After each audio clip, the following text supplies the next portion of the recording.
identity. And I think why I chose this clip tonight is because I think it's very relevant. Jason Bourne is in a situation where all of a sudden he starts discovering things about himself he had no idea. And that's what kind of like last week was all about when we did the stations. We went through talking about, we had some pictures, and you kind of pointed out to some things that you're passionate about, some things that inspire you, some things that break your heart. What else did we do in the, how the impression that you want to leave on the world, and then we, at the end, we kind of gave you your name and the meaning of your name. And I think in all that, it started to reveal some things about who we are that we probably didn't even know. And probably when we were all done, it probably turned out we all had different things that inspired us. We all have different things that we that break our hearts, that we're more concerned about, and we all have a different meaning to our name. And part of our destiny and stuff started to be revealed in that. Okay. Anyway, the first thing I want to say tonight here is that everyone has, after I put up this question that says, who are you? Because that's what we're discussing. It says, everyone has a destiny. In other words, everyone has a purpose in life, and it will be different for each person. Because just like the fingerprint up there, no two of us are the same. So you're not here by chance. We showed a video a few weeks ago about the butterfly circus. Eric Wojciech, or whatever his name is, was born with no arms and no legs. However, he is making a huge impact in the world. I actually showed a video to the junior hires tonight, and in 2 weeks from now, Sarah and I will be in New York, and Lori will be sharing. I think you said you were going to show a video of him, and just kind of how he is impacting so many people, and he actually has a destiny. God actually had a plan when he created him with no arms and no legs. Kind of crazy. Some might say, God, you were kind of mean, but I don't think that he lives in regret on it. I think he sees that because of who he is, and he's made the most of who he is, even despite his disability, he's having an impact that other people with 2 arms and 2 legs maybe couldn't. Kind of crazy. All right, so everyone has a destiny. It says in Jeremiah, I've shared this verse a couple times the past few weeks, I knew you before I formed you in your mother's womb. Before you were born, I set you apart and appointed you. Kind of cool thing. I have no idea if this is just coincidence or anything, but I hear that even in in the mother's womb, the baby already, they're obviously developing their own unique person. They will have a different blood type. In most cases, will have a different blood type than the mother, so it's a totally different being inside her. And I've heard that they can even start to hear and become accustomed to the parents' voices. Is that correct? You've heard? So anyway, last time we had this experience, we were both just kind of laying in bed, and I don't know, I was watching some stuff on the History Channel on my iPad and whatever, and we were just chatting and talking, and then I had to get up and go get a drink or something. And as soon as I left, I guess, the baby starts kicking and moving around, and say it's kind of uncomfortable for Sarah. When I walked back in the room and started talking, the baby calmed down again. So I don't know if that was coincidence or if she was just already starting to bond with her daddy or whatever and just feeling more comfortable around. I have no idea, but she just noticed it like as soon as my voice was heard again. He left. It was just, yeah. So I don't know, kind of crazy. But even in the womb, and you know what, just how much, that baby, it's already forming and it's already kind of interacting and being impacted by the world around it, how much God cares about that baby and is designing unique. And God can actually see the baby. We can't. We just know it's there. So it's kind of cool. So every one of you, even before you were formed in your mother's womb, there is no accident here. God knew you. He had a plan. He set you apart. He appointed you for a specific purpose. Everyone has a destiny. I was going to bring this little box I have at home. I don't know if any of you were here. A couple years ago, we did this, and in a couple weeks, I'm going to bring it for sure. But I have this, what I call a destiny box, and I encouraged everyone to get one, and I'll talk about it in a few weeks. But what this destiny box is I just believe it's a symbol of something that God has given us. We all have a destiny box. We don't always know what's in it, but we all have one. And I've encouraged people to get one, write their destiny on it, and then anything that ever happens, maybe it's you're hearing a message or something and God speaks to you, you write down some notes, you might put that in your destiny box. For me, what's in there, I've got some letters of encouragement from my wife. I've got a few letters of encouragement I've gotten from different people in the ministry. I've gotten, if I get prophesied over and it's something that's really impacting me, I'll write that down. I'll put this in. And so every time, I want to be reminded of what my destiny and who I am, I'll open this destiny box and I'll start reading these things. And just reminding myself of the purpose God has for me. Sometimes when I'm discouraged, I need to hear those things. And that this isn't an accident, So anyway, I'm going to probably be talking about that in a few weeks for you. Everyone has a plan for them, which we just talked about a destiny. But here it is. Everyone's destiny has two parts to it, okay? Now it's going to, how these two parts play out are going to be different for everyone. But your destiny has two parts. The first part is to know God. No matter what your destiny is, no matter if God's plan for you is to be a firefighter, or a professional boxer, a military person, soldier, a musician, a school teacher, a youth pastor, a nurse, whatever that destiny is, a stay-at-home mom, whatever it might be, whatever that destiny is, part all wrapped up in it is going to be knowing God. Through that, God is going to reveal a lot of Himself to you. I have gotten to know God so much more as this journey that He's taken me along pastoring. I learned how I need to be to others is how God is to me. The love He shows me is the love I need to show for others. The love I find for you guys, I start to realize, wow, I love you guys this much. God loves me even more. So God takes you on this journey.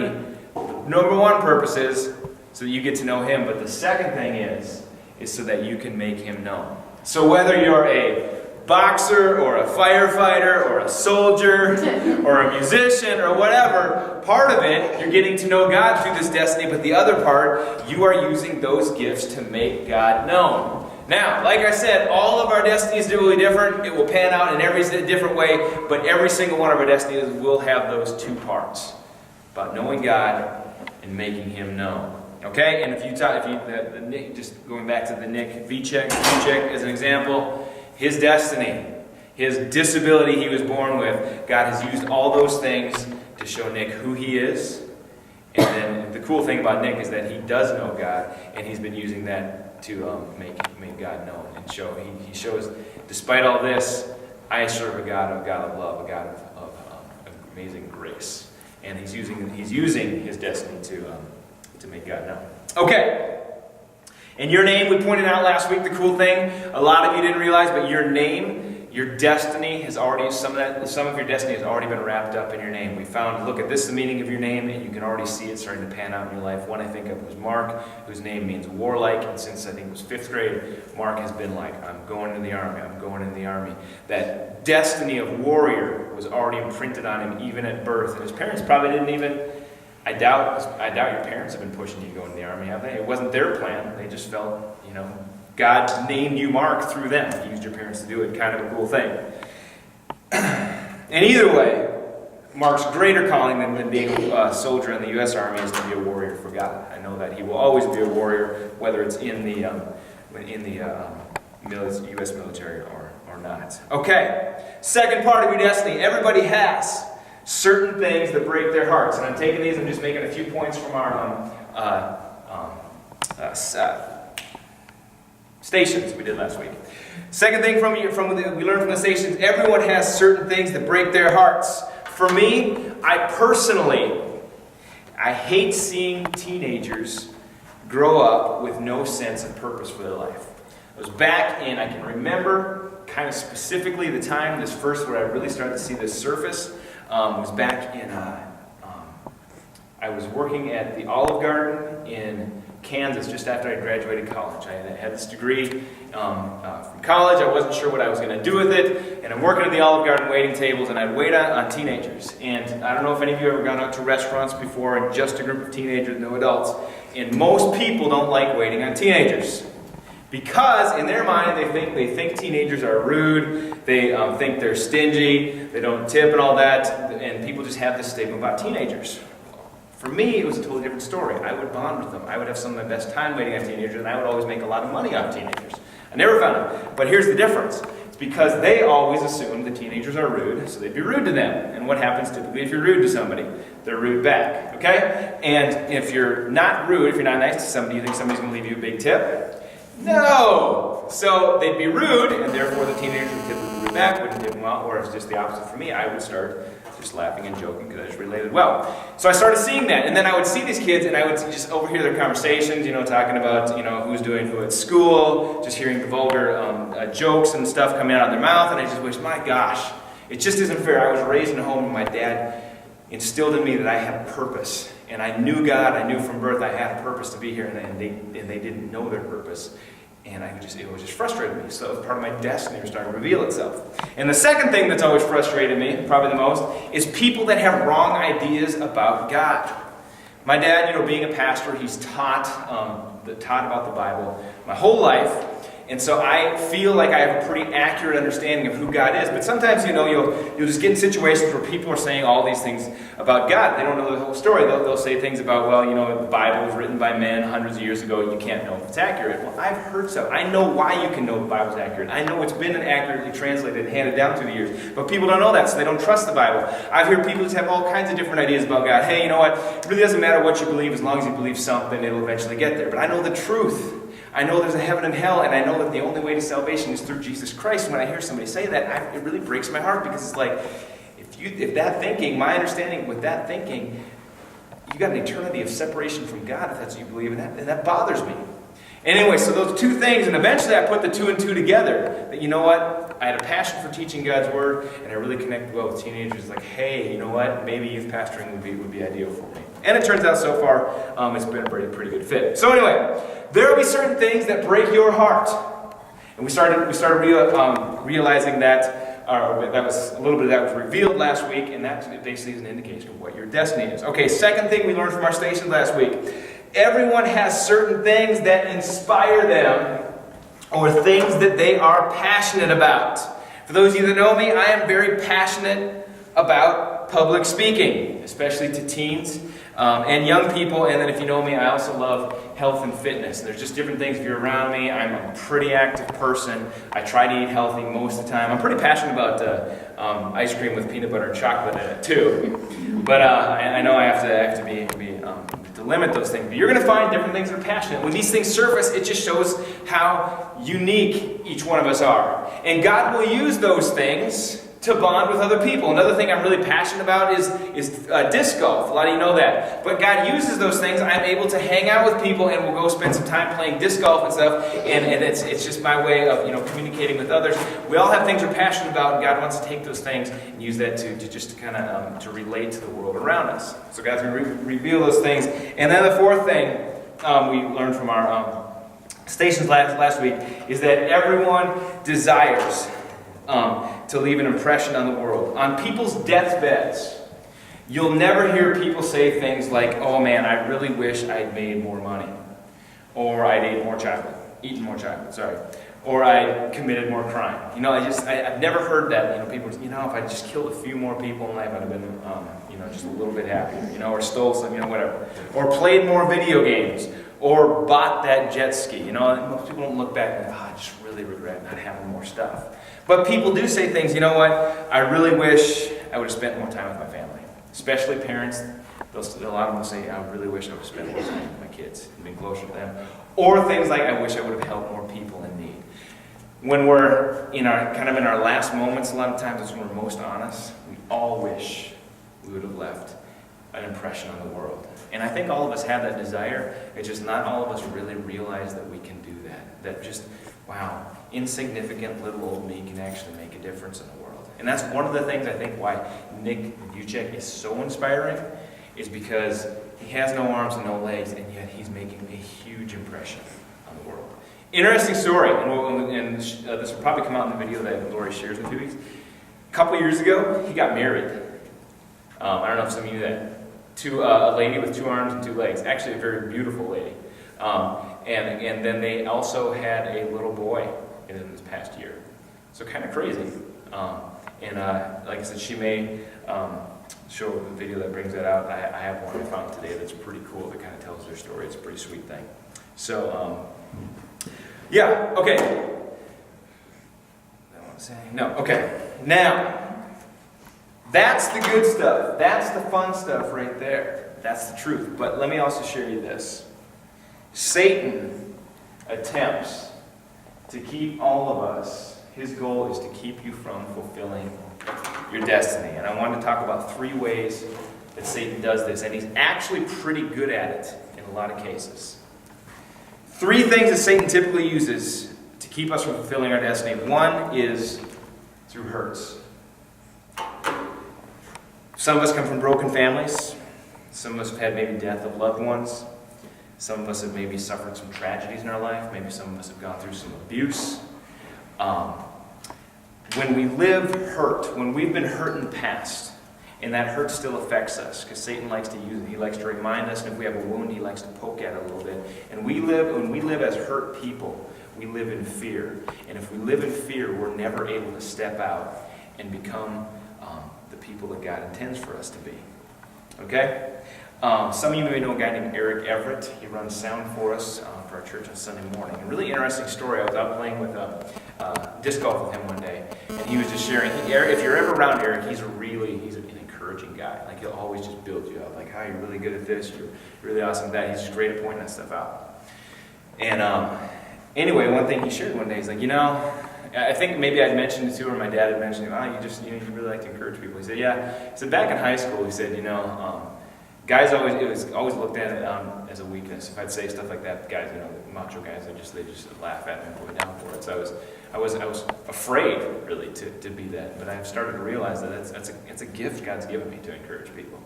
It's kind of crazy just how we are. But Satan tries to. He tries to hurt us, to belittle us, make us feel bad about being kind and compassionate. Isn't that funny? You ever seen somebody stand up for someone being put down, and then people start making fun of that person sometimes? It's just like, why? They're doing the right thing, but that's Satan. That's always Satan's attack. You can't, when somebody's doing the right thing, there's nothing you can say bad about them doing the right thing. So what do? You just start belittling them, start mocking them. That's typically, if you're in a fight and you're in an argument or disagreement and you're in the right, typically the person that'll know you're in the right, they'll just start belittling you. Like, that's when name calling starts. Typically when name calling starts, because they have nothing else they can say. Why? Because you're right. You're the one being kind. And that's what Satan likes to do. He likes to make us feel insecure when we do the right thing, and make us feel like the weak person. Or virginity is a big thing. With teenagers, sometimes it's for a lot of people, it's looked on as like you've kind of finally become an adult, or you're a cool person if you finally had sex. And then people will typically mock those people. "Oh, you're still a virgin? Are you kidding? You're still a virgin?" So they put down somebody's character, something that's really is commendable, something that really takes a lot of strength. Satan tries to make it look like a weakness. Okay? The second way that Satan attempts to keep you from fulfilling your destiny, and this is a really fun one, it's called sin. Now, none of us would really admit that we like this word, but if we're really honest, it's probably one of our favorite things to do is a sin. Just be really honest. Because sin is really it's doing things my way and having fun doing it. Now, sin is so appealing because it appeals to what we want to do. Okay? And all would say we hate sin, but if we're honest, we actually really like it. Okay? It's like the difference between candy and vegetables. Now, we would all love to say, "Oh yeah, vegetables. Eat them all the time. I love them. So I get these bit." It's like that. But the reality is, if you've got two options right there, which one are we going for? You've got the bowl of chocolates or the vegetables right there, right? It depends on the vegetables.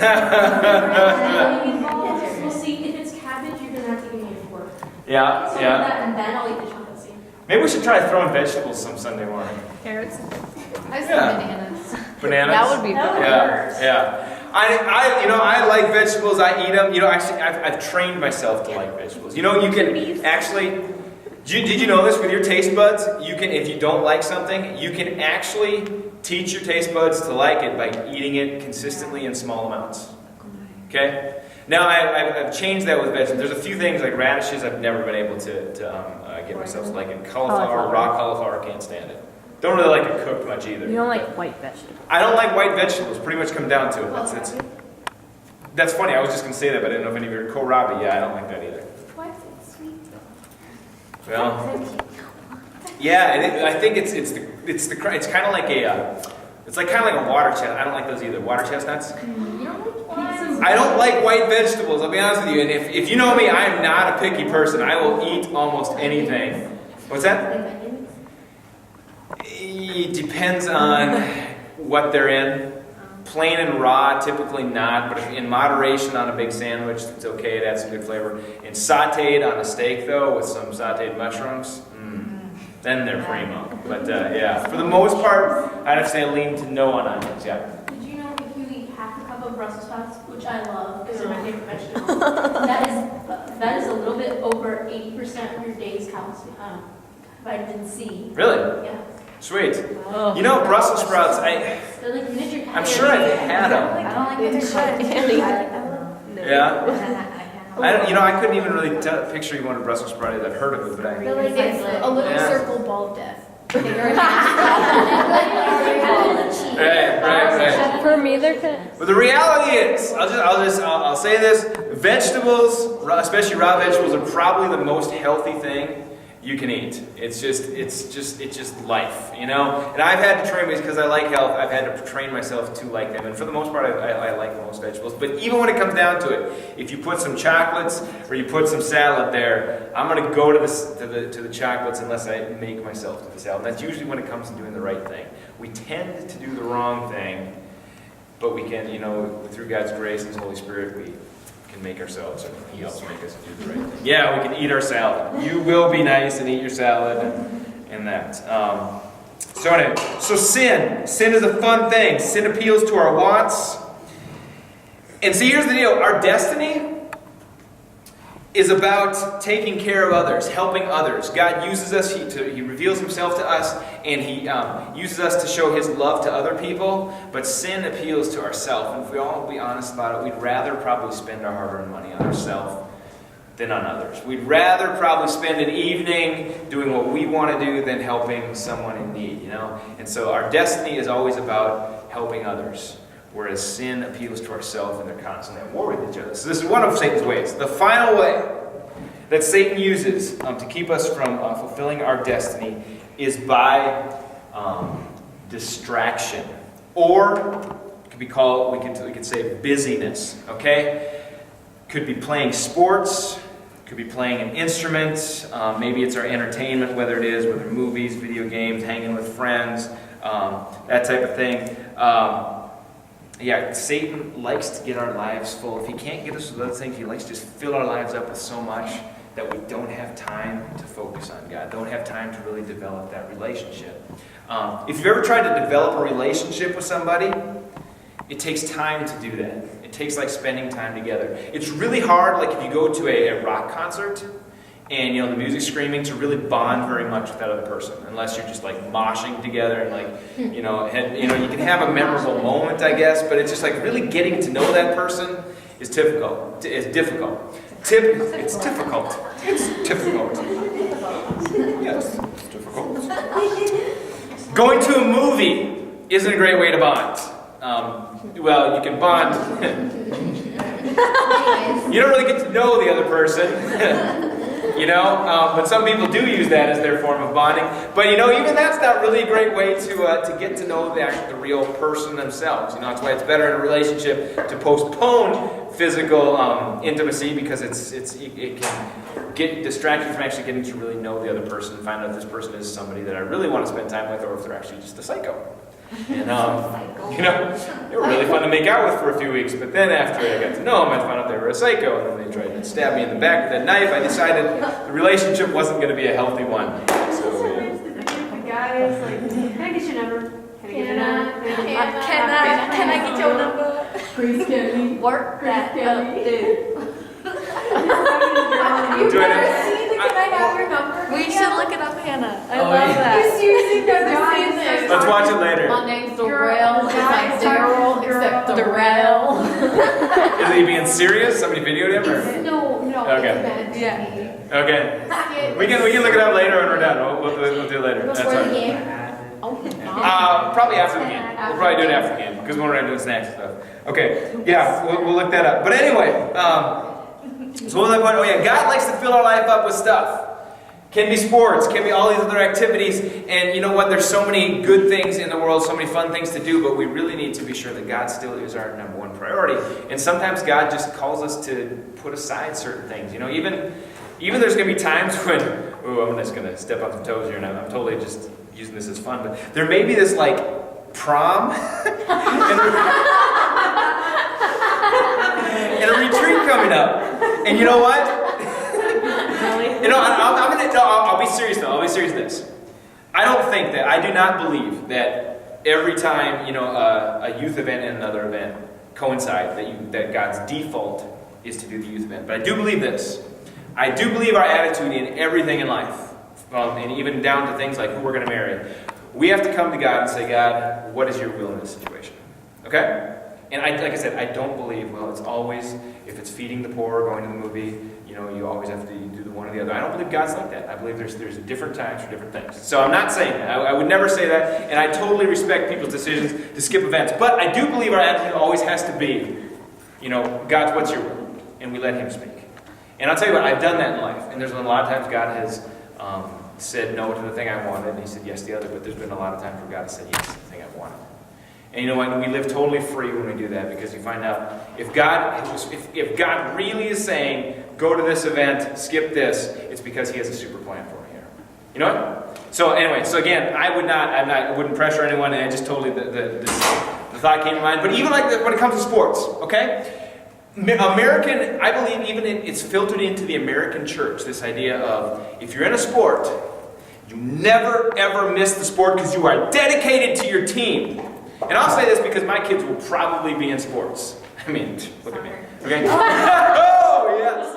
No, I'm actually really excited for our little baby girl to play soccer someday. She may not. If she doesn't, it's going to be her choice. But I'm really hoping to be able to coach her in soccer someday. I think it'll be fun. But anyway, she'll be in sports. But I will tell you this right now.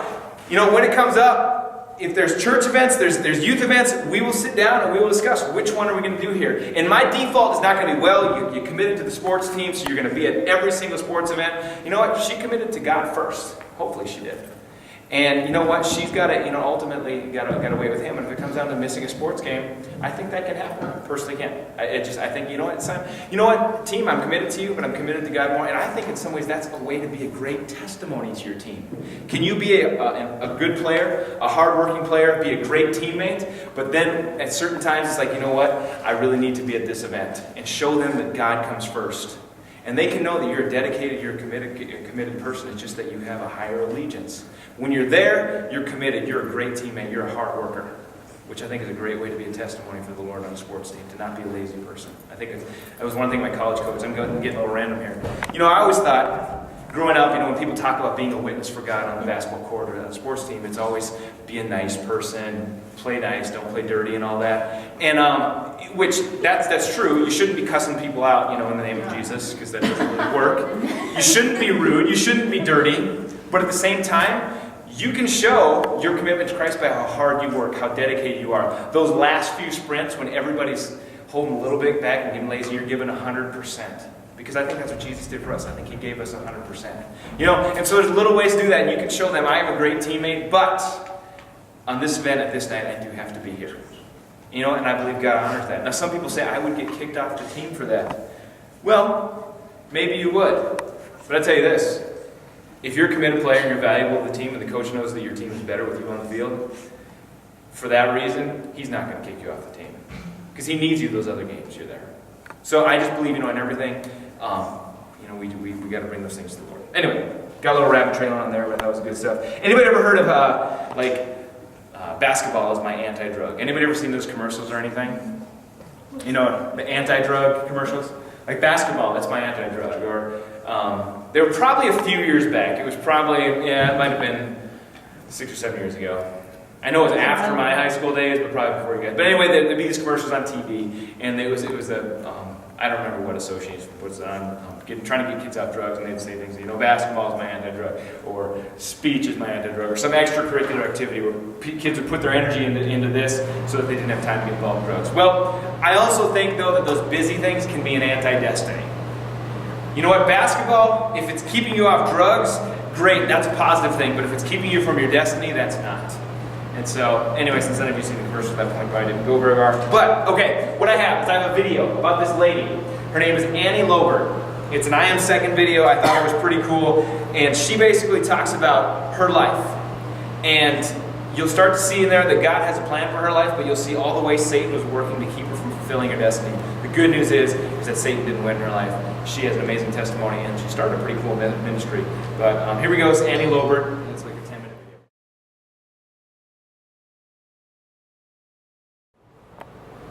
Crazy, huh? Can anyone see any ways that Satan was trying to kill her destiny? Drugs? Selling herself, yeah.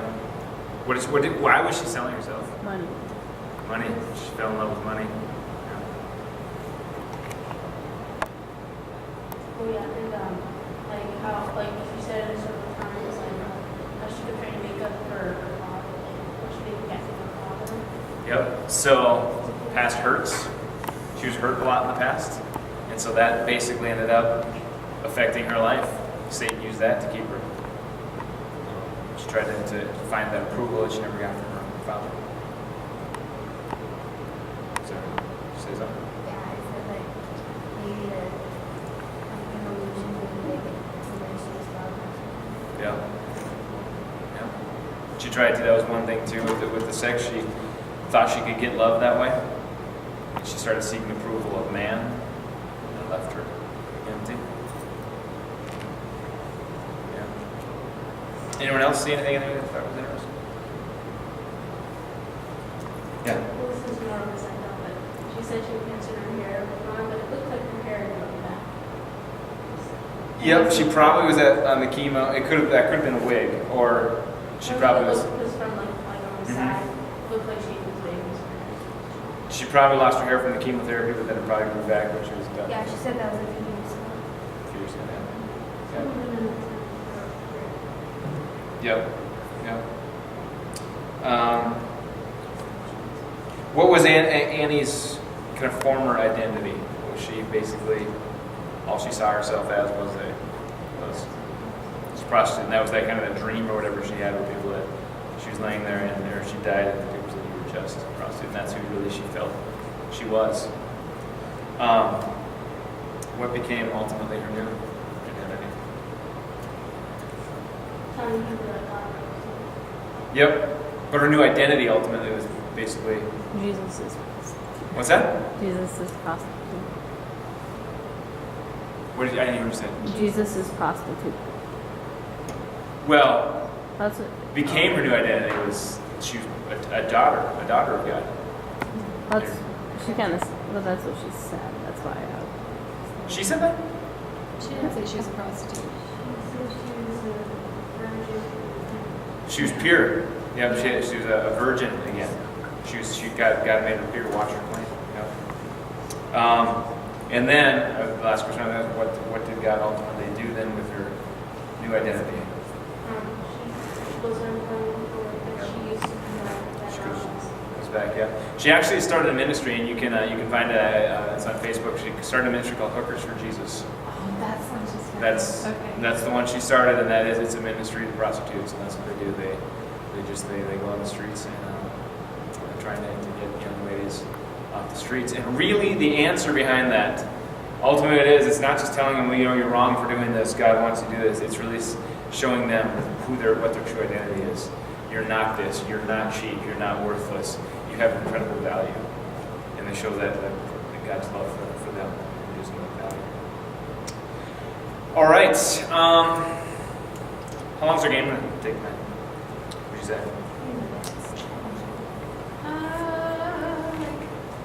Probably like 15 minutes. Okay. 15. Then let's do this. We won't do small groups tonight. I'll recap these two verses that we've been talking about, and then I have a short video. It's a song that I've been meaning to play for a few weeks and haven't had time, but we do have time to play this, and then we'll be ready to close down the night. So the first thing I wanted you to realize was that from all this, that we are ultimately masterpieces. We are not a mistake. We are God's masterpiece. He's created us anew in Christ Jesus to do good works, which He prepared for us in advance to do. And then our theme verse from this identity series is, once you had no identity as a people, now you are God's people. Once you received no mercy, now you have received God's mercy.